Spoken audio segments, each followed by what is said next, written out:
ಆಷಾಢ ಮೊದಲ ಶುಕ್ರವಾರ ತಾಯಿ ಚಾಮುಂಡೇಶ್ವರಿ ದರ್ಶನ ಪಡೆದಿದ್ದಾರೆ. ತಾಯಿ ಆಶೀರ್ವಾದದಿಂದ ಇವತ್ತು ಒಬ್ಬ ಜನಪ್ರತಿನಿಧಿಯಾಗಿ ಇಲ್ಲಿ ಬಂದು ಸೇವೆ ಮಾಡಲಿಕ್ಕೆ ಒಂದು ಅವಕಾಶ ಕೊಟ್ಟಿದ್ದಾಳೆ. ತಾಯಿಗೆ ಯಾವಾಗಲೂ ನಾನು ನನ್ನ ಕುಟುಂಬ ಕೃತಜ್ಞತೆಯಿಂದ ಅರ್ಪಿಸ್ತೀವಿ. ನಾನು ಶಾಸಕನಾದ ಪ್ರತಿ ವರ್ಷ ಮೊದಲನೇ ಆಷಾಢಕ್ಕೆ ಬಂದು ಪೂಜೆ ಮಾಡ್ತಕ್ಕಂಥದ್ದು, ಪ್ರೇಯರ್ ಮಾಡ್ತಕ್ಕಂಥದ್ದು. ಈ ಸಲ ನನ್ನ ಪ್ರಾರ್ಥನೆ ತಾಯಿಯಲ್ಲಿ ಇಷ್ಟೇ. ತಾಯಿ, ಇವತ್ತು ಏನು ನಾವು ಸಂಕಷ್ಟರಿದ್ದೀವಿ, ರೈತರು ಸಂಕಷ್ಟರಿದ್ದೀವಿ.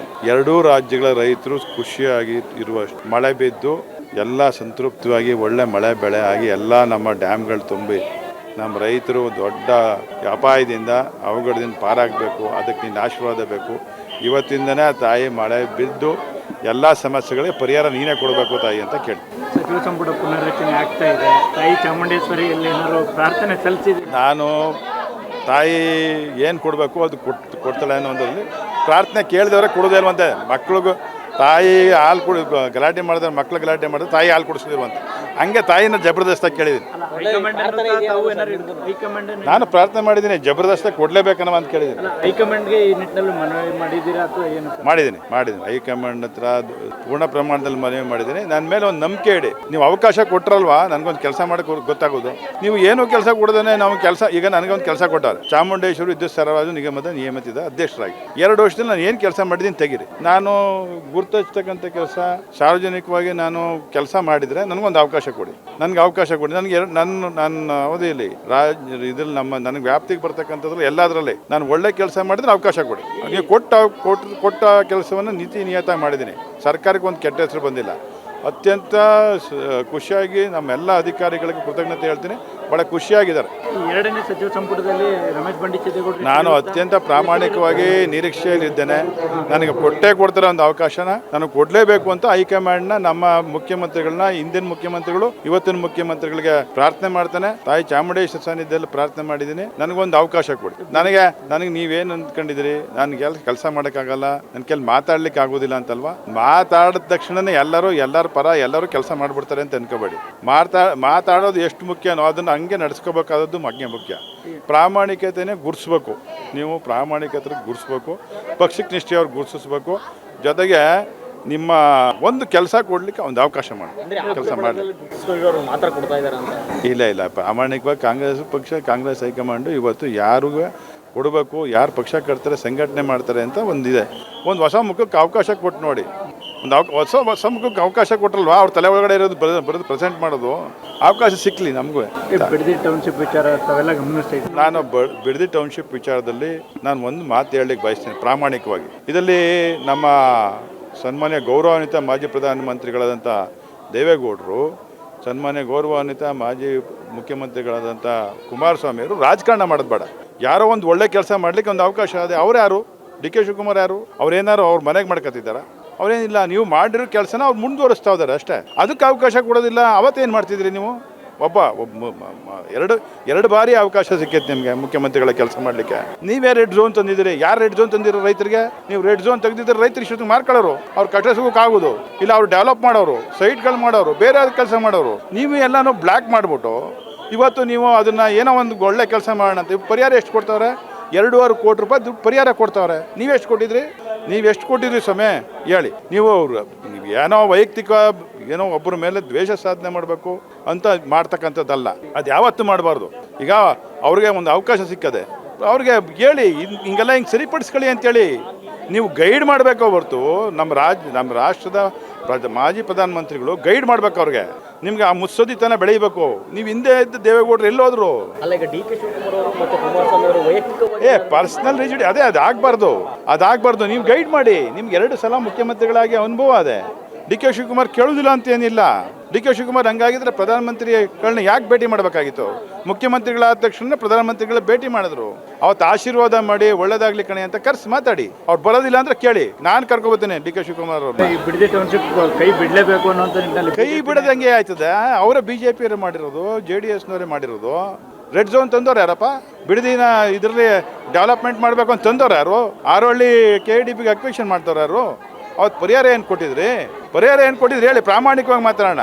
ನಿಮ್ಮನ್ನು ಮುಖ್ಯಮಂತ್ರಿ ಮಾಡೋದು ಕ್ಷೇತ್ರ ರಾಮನಗರ. ಏನು ಕೊಟ್ರಿ ಸಮಯ? ನಾವು 40 ವರ್ಷ ನಿಮ್ಮ ಜೊತೆಲೇ ಇದ್ದೋ ಪ್ರಾಮಾಣಿಕವಾಗಿ. ನಾವೇನು ಬಯಸಲಿಲ್ಲ. ನೀವೇ ಆತ್ಮಸಾಕ್ಷಿಗೆ ಅನುಗುಣವಾಗಿ ನಡ್ಕೋಬೇಕು. ಇವತ್ತು ಒಬ್ಬ ಕೆಲಸ ಮಾಡ್ತಾವನೆ, ಅವಕಾಶ ಕೊಡಿ, ತಿದ್ದಿ ಹೇಳಿ. ಎಲ್ಲ ಜಾತಿ ಅಂತ ಹೋಗಿರುವಾಗ ಏನೋ ಒಂದು ರಾಜ್ಯದ ಮುಂದೆ ವಿಷನ್ ಇದೆ, ಅವ್ರಿಗೆ ರಾಜ್ಯದ ಬಗ್ಗೆ ಒಂದು ವಿಷನ್ ಅದೇ, ಕಲ್ಪನೆ ಅದೇ.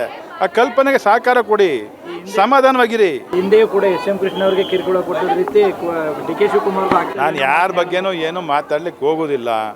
ಯಾರು ಅದು ನಾನು ಎಸ್.ಎಂ. ಕೃಷ್ಣ ಅವ್ರ ಬಗ್ಗೆ, ದೇವೇಗೌಡರ ಬಗ್ಗೆ ಟೀಕೆ ಮಾಡುವಷ್ಟು ದೊಡ್ಡವನಲ್ಲ. ಆದರೆ ಕೆಲಸ ಮಾಡೋನಿಗೆ ಅವಕಾಶ ಮಾಡಬೇಕು, ಗೈಡ್ ಮಾಡಬೇಕು. ತಪ್ಪಾಗಿದ್ರೆ ಸಿದ್ದಿ 2.5 ಕೋಟಿ ಬೇಡ 5 ಕೋಟಿ ಕೊಡ್ಬೇಕಾ ಹೇಳಿ, ಅದನ್ನೇ ರೈತ ಬದುಕಲಿ. ನೀವು ಎಲ್ಲನೂ ಅಕ್ವಿಷನ್ ಮಾಡಿದವ್ರು, ನೀವು ನೋಟಿಫಿಕೇಶನ್ ಮಾಡಿದವ್ರು, ನೀವು ರೆಡ್ ಝೋನ್ ಕೊನೆಗೆ ಏನೂ ಆಗಲಿಲ್ಲ ಅಂತೇಳಿ ರೆಡ್ ಝೋನ್ ಮಾಡಿ ಇಟ್ಬಿಟ್ಟು ಹೋದವ್ರು. ನೀವು ಯಾರು ಸ್ವಾಮಿ ಮಾಡಿದವ್ರು ರೆಡ್ ಝೋನ್ನ? ಡಿ.ಕೆ. ಶಿವಕುಮಾರ್ ಮಾಡಿದ್ರಾ? ಇಲ್ಲ ಸಿದ್ದರಾಮಯ್ಯವ್ರು ಮಾಡಿದ್ರಾ? ಹೇಳಪ್ಪ. ಇದೊಂದು ಪ್ರಶ್ನೆ ರೈತರಿಗೆ ಬಿಡ್ತೀನಿ. ರೈತರಿಗೆ 2.5 ಕೋಟಿ ಬೇಡ 5 ಕೋಟಿ ಕೊಡಿ ಸ್ವಾಮಿ ಅಂತ ಕೇಳಿ. You must demand. ರೈತರನ್ನ ಡಿಮ್ಯಾಂಡ್ ಮಾಡಿ ಸ್ವಾಮಿ. ನೀವು ಹೇಳಿ. ಪ್ರಧಾನಮಂತ್ರಿಗಳಾಗಿದ್ರವ್ರು, ನಿಮಗೆ ಅನುಭವ ಇಲ್ವಾ? ಆ ಕ್ಷೇತ್ರದಿಂದ ನೀವು ಮುಖ್ಯಮಂತ್ರಿಗಳಾಗಲಿಲ್ವಾ? ಇದೇ ಜನ ನಿಮಗೆ ಕೈ ಹಿಡಿಲಿಲ್ವಾ? ಅಲ್ಲ, ಟೌನ್ಶಿಪ್ ವಿಚಾರದಲ್ಲಿ ಎರಡೂ ಪಕ್ಷಗಳಿಗೆ ರಾಜಕೀಯ ಮಾಡ್ತಾನೆ. ಬರೀ ರಾಜಕಾರಣ ಮಾಡಿಬಿಟ್ರೆ ಬೇರೆ ಏನು ಮಾಡ್ತಾಯಿಲ್ಲಪ್ಪ. ಬರೀ ರಾಜಕಾರಣ ಮಾಡ್ತಾ ಇರೋದಷ್ಟೇ. ಒಳ್ಳೇದು ಮಾಡಬೇಕು, ರೈತರಿಗೆ ಒಳ್ಳೇದು ಮಾಡಬೇಕು ಅಂತ ಮಾಡ್ತಾ ಇಲ್ಲ. ಟೌನ್ಶಿಪ್ ಮಾಡಿದ್ರೆ ಇವ್ರದ್ದು ತನ್ನ ಜಮೀನಾಗೋದಲ್ಲ. ಯಾರು ಜಮೀನು ಇದ್ದಾವಪ್ಪ? ತನಿಖೆಗೆ ಹಾಲೇಪ್ಪ. ಇದೇ ವಿಚಾರಕ್ಕೆ ಸಂಬಂಧಪಟ್ಟಂಗೆ ಸರ್ ಸಾಕಷ್ಟು ಪರ ವಿರೋಧ ಚರ್ಚೆಗಳಾಗ್ತಿದೆ ಸರ್. ಟೌನ್ಶಿಪ್ ವಿಚಾರಕ್ಕೆ ಸಂಬಂಧ ಪರ ವಿರೋಧ ಏನು ಪ್ರಶ್ನೆ ಇಲ್ಲ ಸರ್. ನಾನು ರಾಷ್ಟ್ರದ ಮಾಜಿ ಪ್ರಧಾನಮಂತ್ರಿಗಳಲ್ಲಿ, ನಮ್ಮ ರಾಜ್ಯದ ಮಾಜಿ ಮುಖ್ಯಮಂತ್ರಿಗಳಲ್ಲಿ ಕೇಳೋದಿಷ್ಟೇ. ನೀವು ಆಡಳಿತ ಮಾಡಿದವರು, 2 ಸಲ ಅನುಭವ ಇದೆ ನಿಮಗೆ. ಮುಖ್ಯಮಂತ್ರಿಗಳಾಗಿ, ಪ್ರಧಾನಮಂತ್ರಿಗಳಾಗಿ ನೀವು ಕೆಲಸ ಮಾಡಿದಿರಿ. ರಾಜ್ಯದಲ್ಲಿ ಮುಖ್ಯಮಂತ್ರಿಗಳ ಕೆಲಸ ಮಾಡಿದಿರಿ.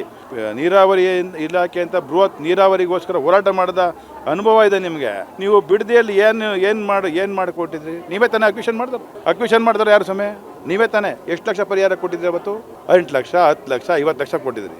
ಯಾರು ಪರಿಹಾರ ಅವತ್ತು ಹೇಳಿದ್ರಾ? ಬಿಡದಿ ಟೌನ್ಶಿಪ್ ಮಾಡಬೇಕು ಅಂತ. ಸನ್ನಿವೇಶ ಬೇರೆ ಆಯಿತು, ಇವತ್ತಿನ ಸನ್ನಿವೇಶ ಅಲ್ಲ ಸಮಯ. ಅವತ್ತಿನ ಸನ್ನಿವೇಶ ಅಂದ್ರೆ ಎಷ್ಟು ವರ್ಷ ಆಯಿತು? ಸಮಯ? ಅವತ್ತು ನಿಮಗೆ ನೀವು ಅದರಿಂದ ಮುಖ್ಯಮಂತ್ರಿ ಆಗಿರ್ಲಿಲ್ವಾ? ಹಿತ ಕಾಯ್ತಿಲ್ಲ ರೈತರದ್ದು. ಮುಖ್ಯಮಂತ್ರಿಗಳು ನಿಜವಾಗಿ ಹಿತ ಕಾಯ್ತಾ ಇರೋರು ನಮ್ಮ ಮುಖ್ಯಮಂತ್ರಿ ಡಿ.ಕೆ. ಶಿವಕುಮಾರ್. ಜ್ಞಾಪಕ ಮಾಡಿಕೊಳ್ಳಿ. ನೀವು ಮಾಡೋದನ್ನ ಕೆಲಸನ ಮುಂದುವರ್ಸ್ಕೊಂಡು ಹೋಯ್ತವ್ರೆ. ರೆಡ್ ಝೋನ್ ಮಾಡಿದಾರೆ ಯಾರು? ನೀವು ಅಷ್ಟೊಂದೆಲ್ಲ ನಿಮಗೆ ಭಾಳ ಮುಂದಾಲೋಚನೆ, ರೈತರಿಗೆ ಸಹಾಯ ಮಾಡಬೇಕು ಅಂತಿದ್ರೆ ರೆಡ್ ಝೋನ್ ಯಾಕೆ ಮಾಡಿದ್ರಿ? ರೆಡ್ ಝೋನ್ ಮಾಡಿ ರೈತರನ್ನ ಯಾವುದೂ ಜಮೀನು ಮಾರಂಗಿಲ್ಲ ಅಂತ ಯಾಕೆ ಮಾಡಿದ್ರಿ? ಬಿಡೋರಿ ಫ್ರೀಯಾಗಿ. ನೀವೇ ಇದ್ರಲ್ಲ ಮುಖ್ಯಮಂತ್ರಿಗಳಾಗಿ. ಬಟ್ ಒಬ್ಬ ಮಾಜಿ ಸಿ.ಆರ್. ಕಲ್ಲೂರು ಉದಯಂತವರು ಯಾವ ಊರು ಸೀಮೆ ದಾಸಯ್ಯ ಈ ಥರದ ಪದ ಬಳಸೋದು ಎಷ್ಟು ಮಟ್ಟ? ಇಲ್ಲ, ನಾನು ಅದು ಮಾತಾಡಬಾರ್ದು. ಅದು ಮಾತಾಡಿದರೆ ನಾನು ವಿಷಾದ ವ್ಯಕ್ತಪಡಿಸ್ತೀನಿ. ಅದು ಮಾತಾಡಬಾರ್ದು. ಆದರೆ ಮುಖ್ಯಮಂತ್ರಿಗಳಾಗಿ, ಮಾಜಿ ಪ್ರಧಾನಮಂತ್ರಿಗಳು ಆಗಿ ಇಬ್ಬರೂ ಈ ಥರ ನಡ್ಕೊಳ್ಳೋದು ಈ ರಾಜ್ಯಕ್ಕೆ ಒಳ್ಳೆಯದಲ್ಲ. ಆಮೇಲೆ ಅದರಲ್ಲೂ ರಾಮನಗರ ಅವ್ರಿಗೆ ಎಲ್ಲವನ್ನ ಕೊಟ್ಟದ್ದು. ಈ ರಾಷ್ಟ್ರದಲ್ಲಿ ಒಂದು ಗುರುತಿಸ್ತಕ್ಕಂಥ ಕೆಲಸವನ್ನ, ರಾಜ್ಯದಲ್ಲಿ ಗುರುತಿಸ್ತಕ್ಕಂಥ ಕೆಲಸ ಯಾವ್ದಾದ್ರು ಮಾಡಿದ್ರೆ ಅವ್ರಿಗೆ ಅದು ರಾಮನಗರ. ಅವತ್ತು ಎಷ್ಟು ಆಸೆ ಇಟ್ಕೊಂಡು, ಕಲ್ಪನೆ ಇಟ್ಕೊಂಡು ಬಂದ್ರಿ ನೋಡಿ. ಇವತ್ತೇನಾಗದೆ? ನಿಮ್ಮ ಕೊಡುಗೆ ಏನು ಸುಮ್ಮನೆ? ಬಟ್ ಒಕ್ಕಲಿಗರ ನಾಯಕತ್ವಕ್ಕಾಗಿ ಈ ರೀತಿ ಫೈಟ್ ಆಗ್ತಿದೆಯಾ ಸರ್? ಅಂದ್ರೆ ಸರ್, ಒಕ್ಕಲಿಗರ ನಾಯಕತ್ವ ಡಿಸೈಡ್ ಮಾಡೋದು ಜನ. ಒಕ್ಕಲಿಗರು ತೀರ್ಮಾನ ಮಾಡ್ತಾರೆ. ಕೆಲಸ ಮಾಡ್ಲಿಕ್ಕೆ ಅವಕಾಶ ಕೊಡಿ. ಅವ್ನು ಇನ್ನೂ 30 ದಿವಸ ಆಗಲಿಲ್ಲ, 30 ಡೇಸ್ ಆಗಲಿಲ್ಲ, ಒಂದು 6 ತಿಂಗಳು ಕೆಲಸ ಮಾಡ್ಲಿಕ್ಕೆ ಅವಕಾಶ ಕೊಡಿ. ಅವ್ರ ತಲೆ ಒಳಗಡೆ ಏನದ ಮಾಡಲಿ. ಡಿ.ಕೆ. ಶಿವಕುಮಾರ್ಗೆ ಅವ್ನು ಕಳ್ಳನೋ ಬೆಳ್ಳನೋ ಸುಳ್ನೋ ಗೊತ್ತಾಯ್ತದೆ, ಬಂಡವಾಳ ಬರ್ತದೆ. ತಾಳ್ಮೆ ಆಗಿರಿ. ಅವ್ನು ಕೆಲಸ ಮಾಡಿದ್ರೆ ಅವನು ಜಾತ್ಯತೀತ ನಾಯಕ. ಯಾರೋ ನಮ್ಮ ಡಿ.ಕೆ. ಶಿವಕುಮಾರ್ ಜಾತ್ಯತೀತ ನಾಯಕ. Is not only for Vokkaliga, is A secular man. Congress ಪಕ್ಷ ಸೆಕ್ಯುಲರ್ ಆಗದೆ.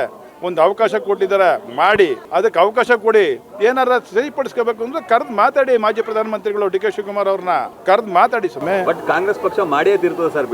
ಕರೆದು ನಾವು ಅಲ್ಲಪ್ಪ, ಅವ್ರು ಮಾಡಿರೋ ಕೆಲಸ ನಾವು ಮುಂದುವರ್ಸ್ಕೋದ್ರೆ ಅದು ಕೆಲಸ ಮಾಡೋದಕ್ಕೆ ಆಗುದಿಲ್ಲ ಅಂದ್ರೆ ಹೆಂಗಪ್ಪ? ಈಗ ಸಚಿವ ಸ್ಥಾನದ ಆಕಾಂಕ್ಷಿ ಆಗಿದ್ರಿ ಸರ್? ಗ್ಯಾರಂಟಿಯಾಗಿ 100%. ತಾಯಿ ಹತ್ರ ಕೇಳಿದ್ದೀನಿ, ನಾನು ಕೊಡಲೇಬೇಕು ಅಂತ ಪ್ರಾರ್ಥನೆ ಮಾಡಿ. ಬಟ್ ಮಂಡ್ಯದಲ್ಲಿ ಸಿಕ್ಕಾಪಟ್ಟೆ ಕಾಂಪಿಟೇಷನ್ ಇದೆ ಅಲ್ಲ ನೋಡಿ. ನೋಡಪ್ಪ, ನಾವು ಬೇರೆಯವ್ರ ಬಗ್ಗೆ ಮಾತಾಡ್ಲಿಕ್ಕೆ ಹೋಗೋದಿಲ್ಲ. ಒಂದು ಅವಕಾಶ ಕೊಡ್ರಿ. ಈಗ ನಾನು 3ನೇ ಬಾರಿ ಶಾಸಕನಾಗಿದ್ದೀನಿ. ನಮ್ಮ ತಾಯಿ 3 ಬಾರಿ ಶಾಸಕನಾಗಿದ್ದಾಗ PA ಕೆಲಸ ಮಾಡಿದ್ದೀನಿ. ರಾಜ್ಯ ಸರ್ಕಾರದ ಇನ್ ಅಂಡ್ ಔಟ್ ಕೆಲಸದ ಸಾಮಾನ್ಯ ಜನರ ಕೂಗಿಗೆ, ನೋವಿಗೆ, ಅವರ ನಾಡಿ ಮಿಡ್ತ ಗೊತ್ತಿದೆ. ನೀವು ಕೆಲಸ ಮಾಡಕ್ಕೆ ಅವಕಾಶ ಕೊಡಿ. ಪಕ್ಷನೂ ಕಟ್ತೀನಿ, ಕೆಲಸನೂ ಮಾಡ್ತೀನಿ. ಈ ಪಕ್ಷಕ್ಕೆ ಒಳ್ಳೆ ಹೆಸರು ತಗೋಬೇಕು. ವಿಶ್ವಾಸ ಇದೆ ಸರ್, ಸಿಗುತ್ತೆ. 100ಕ್ಕೆ 200 ಭಾಗ ವಿಶ್ವಾಸ. ನಮ್ಮ ಮುಖ್ಯಮಂತ್ರಿಗಳ ಮೇಲೆ, ನಮ್ಮ ಹಿಂದಿನ ಮುಖ್ಯಮಂತ್ರಿಗಳ ಮೇಲೆ ವಿಶ್ವಾಸ. ಪಕ್ಷದ ಹೈಕಮಾಂಡ್ ಮೇಲೆ ಗುರ್ತಿಸ್ತಾರೆ. ಬಟ್ ನಿನ್ನೆ ಹೈಕಮಾಂಡ್ ಮೀಟಿಂಗ್ ಯಾರು ಹಿರಿಯ ನಾಯಕರು ಯಾರು ಸಿಕ್ಕಿಲ್ಲ ಸರ್. ಇನ್ನೂ ಟೈಮ್ ಬೇಕು ಅಂತ ಹೇಳಿದ್ದಾರೆ. ನನಗೆ ಅದು ಗೊತ್ತಿಲ್ಲಪ್ಪ. ನನಗೆ ಅವರು ತೀರ್ಮಾನ ಯಾವಾಗ ತಗೋತಾರೆ ಆಗ ನಂದೊಂದು ಪ್ರಾರ್ಥನೆ.